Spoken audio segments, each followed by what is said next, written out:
Hello friends, welcome to crack dilate CTET. So इस video में हम paper 1 के कुछ इंपॉर्टेंट क्वेश्चंस देखेंगे। ये पार्ट 4 है। इससे पहले पार्ट 3 तक के वीडियोस अपलोड किए जा चुके हैं, जिनका लिंक डिस्क्रिप्शन बॉक्स में दे रखा गया है। आप वहां से उन वीडियोस को देख सकते हैं। तो चलिए देखते हैं क्वेश्चंस। फर्स्ट क्वेश्चन है, नई राष्ट्रीय शिक्षा नीति की घोषणा कब की गई? तो 1986 में नई राष्ट्रीय शिक्षा नीति की घोषणा की गई। सर्वप्रथम राष्ट्रीय शिक्षा नीति की घोषणा कब की गई थी? तो 1968 में पहली राष्ट्रीय शिक्षा नीति की घोषणा की गई थी, परंतु यह एक नई राष्ट्रीय शिक्षा नीति की घोषणा 1986 में की गई। नेक्स्ट क्वेश्चन है क्वेश्चन नंबर 2, नई राष्ट्रीय शिक्षा नीति का क्रियान्वयन किया गया। तो 1987 में नई राष्ट्रीय शिक्षा नीति का क्रियान्वयन किया गया। क्वेश्चन नंबर 3, नई राष्ट्रीय शिक्षा नीति की समीक्षा हेतु समिति का गठन किया गया। तो श्री राम मूर्ति समिति का गठन किया गया था 1990 में। इसके अध्यक्ष श्री राम मूर्ति थे, इसलिए इस समिति को श्री राम मूर्ति समिति कहा गया। क्वेश्चन नंबर 4, राष्ट्रीय शिक्षा नीति 1986 द्वारा शिक्षा की असमानता को दूर करने हेतु उपाय बताए गए। तो यह उपाय कौन कौन से थे? नंबर 1, स्त्रियों के लिए शिक्षा। नंबर 2, अनुसूचित जाति एवं जनजाति की शिक्षा। नंबर 3, अन्य पिछड़े वर्गों की शिक्षा। क्वेश्चन नंबर 5, संशोधित राष्ट्रीय शिक्षा नीति घोषित की गई। तो 1992 में संशोधित राष्ट्रीय शिक्षा नीति घोषित की गई। क्वेश्चन नंबर 6, संशोधित राष्ट्रीय शिक्षा नीति में माध्यमिक शिक्षा के लिए व्यवस्था की गई थी।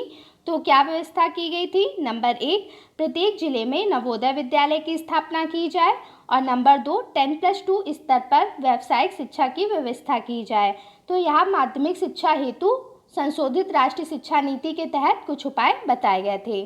नेक्स्ट क्वेश्चन है क्वेश्चन नंबर 7, शिक्षा का राष्ट्रीयकरण से तात्पर्य है।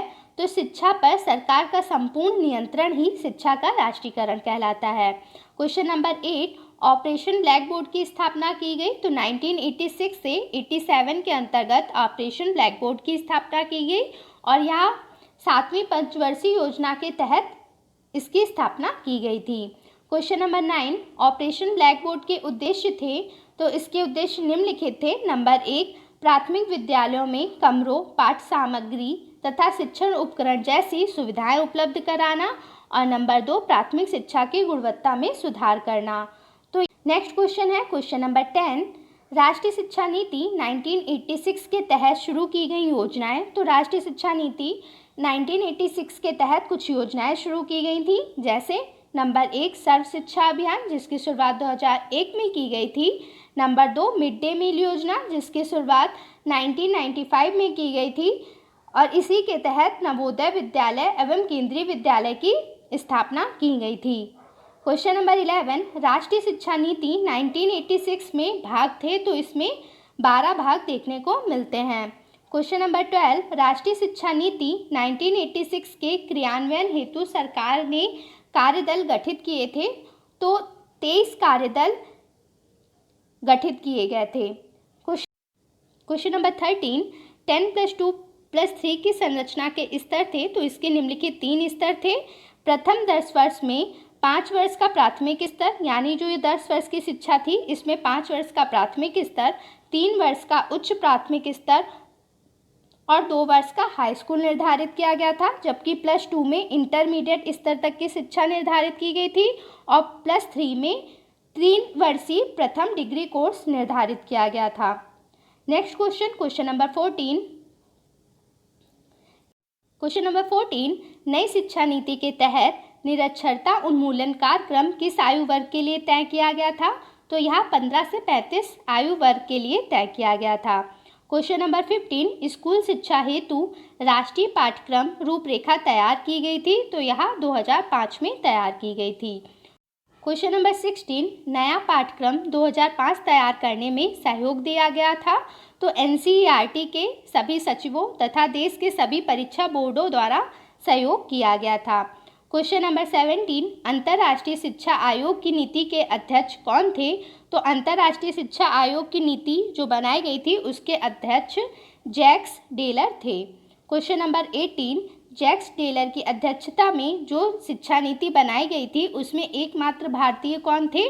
तो डॉक्टर कर्ण सिंह उसमें एकमात्र भारतीय थे।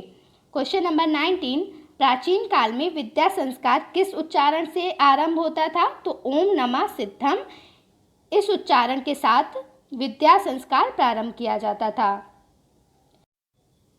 क्वेश्चन नंबर 20, राष्ट्रीय शैक्षिक अनुसंधान एवं प्रशिक्षण परिषद का गठन किया गया था? तो 1961 में राष्ट्रीय शैक्षिक अनुसंधान एवं प्रशिक्षण परिषद यानी NCERT का गठन किया गया था। क्वेश्चन नंबर 21, राष्ट्रीय शैक्षिक अनुसंधान एवं प्रशिक्षण परिषद का पुनर्गठन कब किया गया था? तो 1969 में इसका पुनर्गठन किया गया था। क्वेश्चन नंबर 22, 10 वर्ष बाद हाई स्कूल की परीक्षा होनी चाहिए या कथन दिया गया था? तो माध्यमिक शिक्षा आयोग द्वारा यह कथन दिया गया था कि 10 वर्ष बाद हाई स्कूल की परीक्षा होनी चाहिए। क्वेश्चन नंबर 23, माध्यमिक शिक्षा के सुधार हेतु ताराचंद समिति का गठन किया गया था? तो 1948 में ताराचंद समिति का गठन किया गया था। क्वेश्चन नंबर 24, अखिल भारतीय माध्यमिक शिक्षा परिषद की स्थापना की गई थी? तो 1955 में अखिल भारतीय माध्यमिक शिक्षा परिषद की स्थापना की गई। क्वेश्चन नंबर 25, उच्च शिक्षा हेतु कलकत्ता मदरसा की स्थापना की गई? तो 1781 में कलकत्ता मदरसा की स्थापना की गई थी। किस लिए? उच्च शिक्षा हेतु। क्वेश्चन नंबर 26, कलकत्ता मदरसा की स्थापना की गई? तो वॉरेन हेस्टिंग्स द्वारा कलकत्ता मदरसा की स्थापना की गई। Question number 27, Banaras Sanskrit college की स्थापना कब की गई? तो 1791 में बनारस संस्कृत कॉलेज की स्थापना की गई। Question number 28, fort William college की स्थापना कब की गई?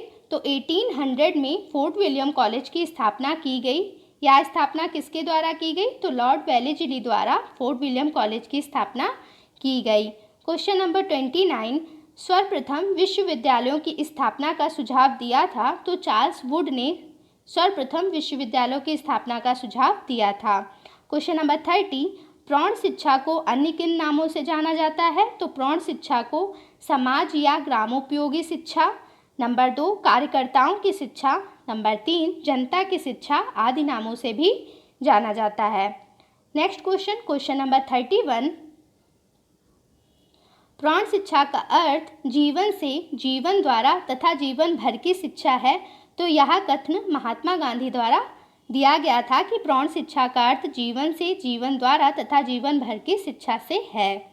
क्वेश्चन नंबर 32, प्रौढ़ शिक्षा में राजनैतिक, नागरिक, नैतिक सभी प्रकार की शिक्षा निहित है। तो यह कथन सैदेन द्वारा दिया गया था। क्वेश्चन नंबर 33, प्रौढ़ शिक्षा में वह सभी औपचारिक शिक्षाएं सम्मिलित हैं जो प्रौढ़ों को दी जाती हैं। तो प्रौढ़ शिक्षा की यह परिभाषा S.N. मुखर्जी द्वारा दी गई थी।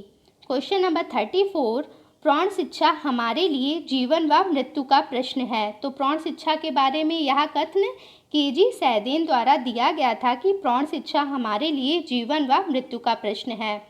क्वेश्चन नंबर 35, प्रौढ़ शिक्षा का नया नाम समाज शिक्षा दिया गया। तो 1949 में प्रौढ़ शिक्षा को समाज शिक्षा कहा गया। क्वेश्चन नंबर 36, भारत सरकार ने राष्ट्रीय साक्षरता मिशन प्रारंभ करने का निर्णय लिया। तो 1986 में भारत सरकार द्वारा राष्ट्रीय साक्षरता मिशन प्रारंभ करने का निर्णय लिया गया। क्वेश्चन नंबर 37, दूरस्थ शिक्षा की शुरुआत की गई। तो दूरस्थ शिक्षा की शुरुआत सबसे पहले जर्मनी में की गई, 1856 में की गई थी।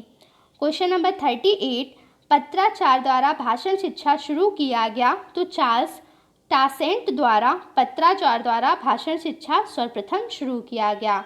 नेक्स्ट क्वेश्चन, क्वेश्चन नंबर 39, संसार का पहला देश जहां पत्राचार व्यवस्था को राष्ट्रीय मंजूरी दी गई, यानी राष्ट्रीय रूप से पत्राचार व्यवस्था लागू की गई। तो रूस ऐसा पहला देश था जहां पत्राचार व्यवस्था को राष्ट्रीय मंजूरी दी गई। क्वेश्चन नंबर 40, भारत में पत्राचार पाठ्यक्रम कोर्स प्रारंभ किया गया। तो भारत में सर्वप्रथम पाठ्यक्रम कोर्स, पत्राचार पाठ्यक्रम कोर्स दिल्ली विश्वविद्यालय में 1962 में प्रारंभ किया गया। Next question, question number 41, Bharat में दूरदर्शन को शिक्षण माध्यम के रूप में कब अपनाया गया। तो 1972 में भारत में दूरदर्शन को शिक्षण माध्यम के रूप में अपनाया गया। उस समय चौथी पंचवर्षीय योजना के तहत दूरदर्शन को शिक्षण माध्यम के रूप में अपनाया गया। क्वेश्चन नंबर 42, इंदिरा गांधी राष्ट्रीय मुक्त विश्वविद्यालय यानी इग्नू की स्थापना की गई। तो 1985 में इंदिरा गांधी राष्ट्रीय मुक्त विश्वविद्यालय की स्थापना की गई। तो इंदिरा गांधी राष्ट्रीय मुक्त विश्वविद्यालय की स्थापना कहाँ की गई? तो यह दिल्ली में स्थापित किया गया। नेक्स्ट क्वेश्चन, क्वेश्चन नंबर 43, राजर्षि टंडन मुक्त विश्वविद्यालय स्थित है। तो यह प्रयागराज उत्तर प्रदेश में स्थित है। क्वेश्चन 4, वर्धमान महावीर मुक्त विश्वविद्यालय स्थित है। तो यह विश्वविद्यालय राजस्थान में स्थित है। क्वेश्चन नंबर 45, उत्तर प्रदेश में पहला मुक्त विश्वविद्यालय बना। तो 1998 में उत्तर प्रदेश में पहला मुक्त विश्वविद्यालय बना। नेक्स्ट क्वेश्चन, क्वेश्चन नंबर 46, पत्राचार पाठ्यक्रम कार्यक्रम प्रारंभ किया गया। तो इसाक पिटगैन द्वारा पत्राचार पाठ्यक्रम प्रारंभ किया गया। क्वेश्चन नंबर 47, नेताजी सुभाष मुक्त विश्वविद्यालय स्थित है। तो यह विश्वविद्यालय कोलकाता में स्थित है। क्वेश्चन नंबर 48, व्यक्तित्व संपर्क कार्यक्रम संबंधित है। तो इस प्रकार का कार्यक्रम दूरस्थ शिक्षा से संबंधित है। इस वीडियो में इतने ही क्वेश्चंस। होपफुली वीडियो अच्छा लगा होगा। वीडियो अच्छा लगा हो तो लाइक कीजिएगा, शेयर कीजिएगा और चैनल को सब्सक्राइब कीजिएगा। मिलते हैं नेक्स्ट वीडियो में। Thanks for watching.